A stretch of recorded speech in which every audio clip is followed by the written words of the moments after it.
امریکہ میں قدرت کا قہر، شدید برفانی طوفان نے سپر پاور کا پہیہ جام کر دیا۔ 10,000 سے زائد پروازیں منسوخ، ہزاروں گھر بجلی سے محروم اور درجہ حرارت -15 ڈگری تک گر گیا۔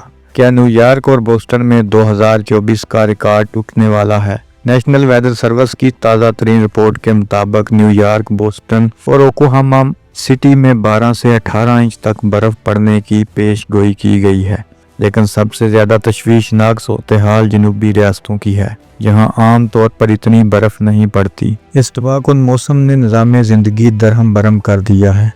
اب تک 10,000 سے زائد پروازیں منسوخ ہو چکی ہیں، جبکہ 84,000 سے زائد صارفین بجلی کے بغیر اندھیرے میں۔ امریکہ کی متعدد ریاستیں تباہ کن برفانی طوفان کی زد میں ہیں۔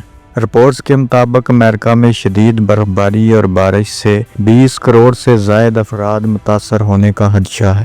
شدید برف باری کے بعد 18 ریاستوں میں ایمرجنسی نافذ کر دی گئی ہے۔